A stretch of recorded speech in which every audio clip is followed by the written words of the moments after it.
Hi friends, welcome to Relax Recipes. இன்னைக்கு நம்ம ஒரு ஈவினிங் டைம் vlog தாங்க பார்க்க போறோம். As usual நம்மளுடைய ஈவினிங் வேலை டீ போடுறதுல இருந்து ஸ்டார்ட் ஆகுது. நான் இன்னைக்கு டீக்கு தான் அடுப்புல பால் வைக்கிறேன். நல்ல கட்டியான பாலா இருக்குிறதுனால 2 கப் பாலுக்கு 1 கப் அளவுக்கு தண்ணி சேர்த்து டீ போட போறேன். பால் சூடாகட்டும். அதுக்குள்ள நம்ம என்ன ஸ்நாக்ஸ் பண்ணலாம்னு பார்த்தறலாம். இன்னைக்கு வீட்ல பஜ்ஜி மிளகாய் இருக்குிறதுனால பஜ்ஜி போட்றலாம். நல்ல வெளியில மழை பெஞ்சிட்டு இருக்கு. இந்த மாதிரி சமயத்துல பஜ்ஜி மிளகாய் வச்சு பஜ்ஜி போடிங்கனா ரொம்பவே நல்லா இருக்கும். இன்னைக்கு மிளகாவை பார்த்தாலே தெரியும் ரொம்ப பெருசா நீளமா பெருசா இருக்கு. பொதுவா இந்த மாதிரி பெரிய மிளகாவை அப்படியே பஜ்ஜி போடிங்கனா அவ்வளவு டேஸ்டா இருக்காதுங்க. இந்த மாதிரி சமயத்துல இத நாலா கட் பண்ணி எடுத்துக்கோங்க. நாலா வகுந்து எடுத்துட்டு நம்ம பஜ்ஜி போட்டோம்னா ரொம்பவே நல்லா இருக்கும். இது லைட்டா பழுத்த மாதிரி இருக்கிறதுனால இதோட விதைகளை நான் எடுக்கல. கொஞ்சம் பழுத்த மாதிரி இருக்கிறதுனால காரம் கம்மியா தான் இருக்கும். இதே நல்ல பச்சை கலர் மிளகாவா இருந்ததுன்னா காரம் தூக்கலா இருக்குங்க. அந்த மாதிரி மிளகால நீங்க குழந்தைங்களுக்கு பஜ்ஜி போடுறீங்க அப்படின்னா கொஞ்சமாவது விதையை எடுத்துடுங்க. இப்போ 4 நாளா கட் பண்ணி வச்சிருக்கேன் நான். விருப்பப்பட்டீங்கன்னா காம்பை கட் பண்ணிக்கோங்க. இல்லை அந்தந்த பீஸ்ல காம்பு இருந்தாலும் பரவாயில்ல. இப்போ பால் நல்லா சூடாயிட்டு நம்ம இஞ்சி துருவி போட்டுடலாம். இஞ்சியை நம்ம வழக்கமாக தட்டி போடுற மாதிரி துருவி கூட போட்டுக்கலாங்க. துருவி போட்டிங்க அப்படின்னா கொஞ்சம் சீக்கிரமாகவே இஞ்சி சாறு இறங்கும். ஆனால் இந்த மாதிரி அடுப்பில் டேரெக்டாக துருவேல கவனமாக இருந்துக்கோங்க. ஏன்னா கொதிக்கிற பால் இல்லையா, நீங்கள் வந்து ஒரு பிளேட்டில் துருவி வச்சுட்டு கூட நீங்கள் போட்டுக்கலாம். இதோட கொஞ்சம் ஏலக்காய் தூள் சேர்த்துடலாம். இது ஆல்ரெடி நம்ம பார்த்த டிப்ஸ் தாங்க. ஏலக்காவை நம்ம தனியாக மிக்சியில் திரிச்சுன்னா சரியாக அரைப்படாது. நீங்கள் கொஞ்சமாக சர்க்கரை சேர்த்து நல்லா திரிச்சு வச்சுக்கிட்டீங்க அப்படின்னா நல்ல பவுடர் ஆகிடும் உங்களுக்கு. இதில் இப்போ சர்க்கரையும் தேயிலையும் போட்டுடலாம். தேயிலை நான் 1 கப் டீக்கு 1 ஸ்பூன் தேயிலை யூஸ் பண்ணுறது வழக்கம். நம்ம தேயிலை போட்ட உடனே அடுப்பை மிதமாக வச்சுக்கிட்டீங்க அப்படின்னா அந்த இஞ்சியோட சாறு தேயிலையோட சாரெல்லாம் நல்லா இறங்கும் உங்களுக்கு. டீ கொதிக்கட்டும். அதுக்குள்ளே நம்ம வந்து பஜ்ஜிக்கு மாவு தயார் பண்ணிடலாம். பஜ்ஜிக்கு மாவு நம்ம ரெடிமேடாக கடையில் வாங்குறதோட நம்மளே அந்த மிக்ஸை ஈஸியாக வீட்டில் பண்ணிடலாங்க. 1 கப் அளவுக்கு கடலை மாவு எடுத்துக்கோங்க. அதில் 2 அல்லது 3 டேபிள் ஸ்பூன் அரிசி மாவு சேர்த்து பெருங்காயத்தூள், மஞ்சள் பொடி, உப்பு இதெல்லாம் சேர்த்து சலிச்சு வச்சுக்கிட்டீங்க அப்படின்னா நீங்கள் வந்து செய்கிற நேரத்தில் கொஞ்சமாக தண்ணி விட்டு மிக்ஸ் பண்ணாலே போதும். நான் அந்த மாதிரி தான் எடுத்து வச்சுருக்கேன். நீங்கள் விருப்பப்பட்டீங்கன்னா இதில் வந்து கொஞ்சம் சோடா உப்பு கலர் பொடி சேர்த்துக்கலாம். நல்ல தேவையான பதத்தில் கரைச்சி எடுத்துக்கோங்க. ரொம்ப கட்டியாகவும் இல்லாமல் ரொம்ப தண்ணியாகவும் இல்லாமல் கரைச்சிக்கோங்க. இப்போ நமக்கு மாவு தயாராகிடுச்சு.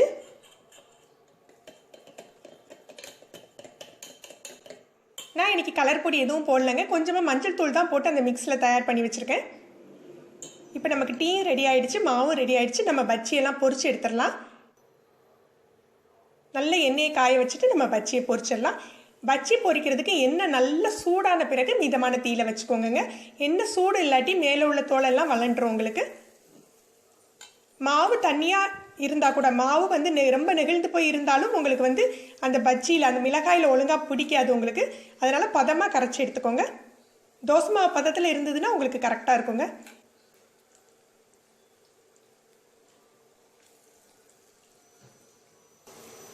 பொதுவாக ஈவினிங் டைம் ஆயில் ஃபுட் எடுத்துக்கிறது, ஆயில் ஸ்நாக்ஸ் எடுத்துக்கிறது உடம்புக்கு கெடுதல் தான். ஆனால் இந்த மழை காலத்தில் இந்த மாதிரி பஜ்ஜி, போண்டா இந்த மாதிரிலாம் சாப்பிட்டா ரொம்பவே டேஸ்டியாக இருக்கும். அதனால் ட்ரை பண்ணி பாருங்கள்.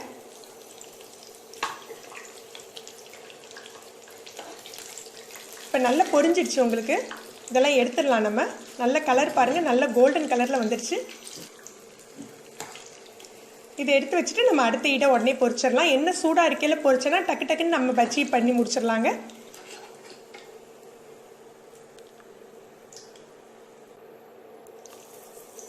சின்ன சின்ன துண்டா நம்ம பொரிச்சிருக்கிறதுனால குழந்தைங்க அவங்க தேவைக்கு தகுந்தாப்புல எடுத்து சாப்பிடுவாங்க. நீங்கள் பெரிய பெரிய மிளகாவா முழுசாக பொரிச்சிங்க அப்படின்னா நிறைய பீசஸ் அதில் வேஸ்டாக தாங்க போகும்.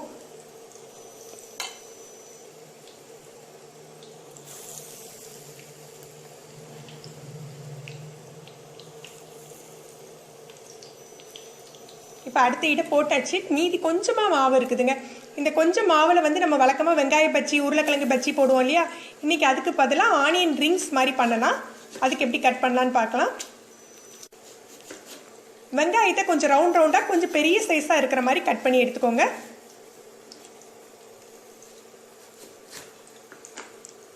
அப்புறம் அதை வந்து வட்டமாக தனியாக கழட்டி எடுத்துருங்க. ஒவ்வொரு இதெல்லாம் தனியாக கழட்டி எடுத்துக்கோங்க. பாருங்கள், இந்த செட்டு வெந்து பிடிக்கிறதுக்குள்ளே அங்கே வெங்காயமும் தயாராகிடுச்சு. நம்ம இதை எடுத்துட்டு ஆனியன் ரிங்ஸ் பொரிச்சு எடுத்துடலாங்க. வழக்கமாக வெங்காய பஜ்ஜி போடுவோம், அது சாஃப்டாக இருக்கும், பெரியவங்களுக்கு ரொம்ப பிடிக்கும். ஆனால் குழந்தைங்க வெங்காய பஜ்ஜி சாப்பிட்றதுக்கு வருத்தப்படுவாங்க. இந்த மாதிரி ஆனியன் ரிங்ஸ் தான் பண்ணிங்கன்னா ரொம்பவே விரும்பி சாப்பிடுவாங்க. ஒவ்வொரு ரிங்காக இந்த மாதிரி நல்ல கடலை மாவில் புரட்டிட்டு பொரிச்சு எடுத்துங்க. இது பஜ்ஜி அளவுக்கு சாஃப்டாக எடுக்கக்கூடாது, நல்ல மொறு மொறுன்னு கிறிஸ்பி ஆகணுங்க, அந்த அளவுக்கு ஃப்ரை ஆகணும்.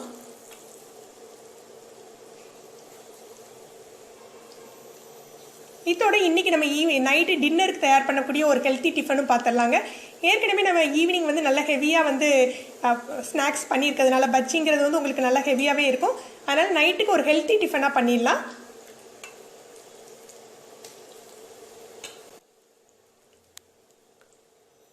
இந்த ரிங்ஸ் எல்லாம் வேகட்டும். டின்னருக்காக வந்து நான் வந்து உடச்ச கோதுமை இருக்கு இல்லையா, கோதுமை ரவை சொல்லுவோம் இல்லையா, அதில் வந்து சாஃப்டாக எப்படி உப்மா பண்ணலாம் அப்படிதான் இன்னைக்கு பார்க்க போகிறோம். பொதுவாக குழந்தைங்க உப்மா சாப்பிட்றதுக்கு வருத்தப்படுவாங்க, ஆனால் இந்த மாதிரி சாஃப்டாக பண்ணி கொடுத்தீங்க அப்படின்னா விரும்பி சாப்பிட்ருவாங்க. இதுக்காக ஒரு வெங்காயம் கட் பண்ணி எடுத்துக்கிறேன். நான் இதுக்கு காஞ்ச மிளகாய் தான் யூஸ் பண்ணுவேன், நீங்கள் பச்சை மிளகாய் விருப்பப்பட்டீங்கன்னா சேர்த்துக்கலாம்.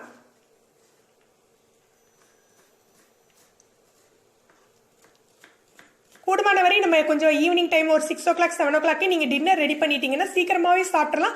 அதே சமயம் நமக்கும் கொஞ்சம் ஃப்ரீ டைம் கிடைக்கும். இப்போ ஆனியன் ரிங்ஸ் நல்ல ஃப்ரை ஆயிடுச்சு. இதை அப்படியே எடுத்து சாஸ் வச்சு கொடுக்கலாம், ரொம்பவே டேஸ்டியாக இருக்குங்க.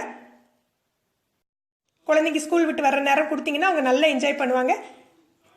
இந்த பசில் பார்த்தீங்க அப்படின்னா இது அமேசானில் வாங்கினது தாங்க, ஒரு 500 பீஸ் பசில். இது ரொம்பவே நல்லா இருக்கு.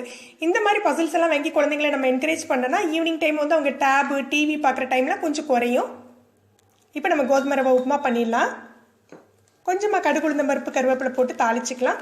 இதோட கொஞ்சம் வேர்க்கடலை சேர்த்துக்க போகிறேன், இது நல்ல டேஸ்ட் கொடுக்கும், அதனால கொஞ்சமாக வேர்க்கடலை. நான் இன்னைக்கு பச்சை மிளகாய் சேர்க்கல, காஞ்ச மிளகாய் காரத்துக்கு தகுந்தாப்புல 2 மிளகாய் கிள்ளி போட போகிறேன். 1 கப் அளவுக்கு தான் நான் தயார் பண்ணுறேன். வெட்டி வச்சுக்க வெங்காயம் சேர்த்து வதக்கிக்கலாம்.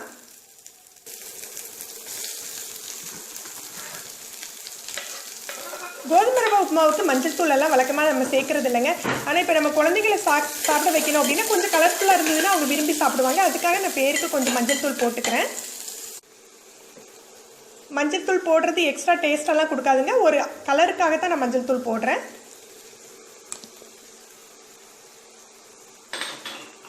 நான் 1 கப் அளவுக்கு கோதுமை ரவை எடுத்துருக்கேன். நீங்கள் எந்த கப்புக்கு கோதுமை ரவை எடுத்துக்கிட்டீங்களோ அதுக்கு 3 கப் அளவு தண்ணி தேவைப்படுங்க.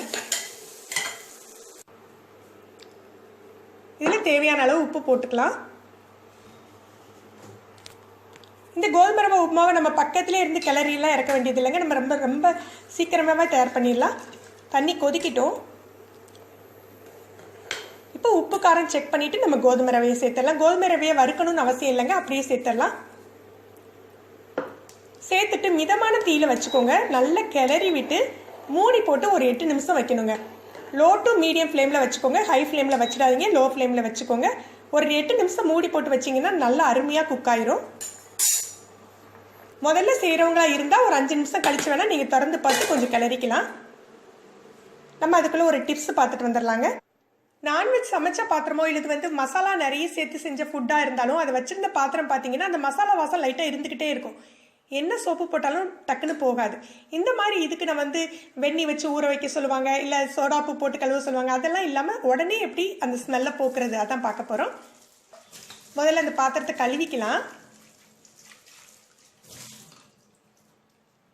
கழுவிட்டு வீட்டில் எலுமிச்சப்பழம் அந்த சாரோட இருக்கணும்னு அவசியம் இல்லைங்க. நம்ம எலுமிச்சப்பழம் ஜூஸ் எடுத்த தோலோ இல்லை லெமன் ரைஸ் ஏதாவது பண்ண தோலோ இருந்தாலே போதும்.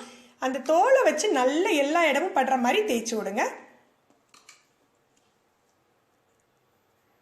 இப்படி தேய்ச்சிட்டு அலசினாலே போதுங்க. எந்த ஸ்மெல் இருந்தாலும் உடனே போயிடும் உங்களுக்கு. நான்வெஜ் ஸ்மெல்லாக இருந்தாலும் சரி, மசாலா ஸ்மெல்லாக இருந்தாலும் சரி, கொஞ்சம் கூட அதில் இருக்காது. நீங்கள் விருப்பப்பட்டீங்கன்னா இன்னொரு தடவை கூட சோப் போட்டு கழுவிக்கலாம். பாருங்கள், பாத்திரமே இப்படி பளபளன்னு ஆயிடுச்சு. இப்போ நம்ம உப்புமா போட்டு 8 நிமிஷம் ஆயிடுச்சு. நம்ம திறந்து பார்க்கலாம். 1க்கு 3 தண்ணி வச்சு நீங்கள் 8 நிமிஷம் வச்சுருந்தீங்கன்னா நல்லா சாஃப்டாக உங்களுக்கு குக் ஆகிடுங்க. வழக்கமாக நாங்கள் இந்த கோதுமை ரவைக்கு வந்து ஒரு மோர் குழம்பு வச்சு தான் சாப்பிடுவோம், ரொம்பவே நல்லாயிருக்கும். ஆனால் இது மழை காலமாக இருக்கிறதுனால குழந்தைங்களுக்கு சர்க்கரை போட்டு நம்ம கொடுத்துடலாம். நம்ம நாட்டு சர்க்கரை இதுக்கு மேலே தூவி கொடுத்தீங்க அப்படின்னா நல்ல விருப்பமாக சாப்பிடுவாங்க. நீங்கள் ஒரு தடவை ட்ரை பண்ணி பாருங்கள். இப்போ நம்ம ஹெல்த்தி டின்னரும் ரெடி ஆயிடுச்சு.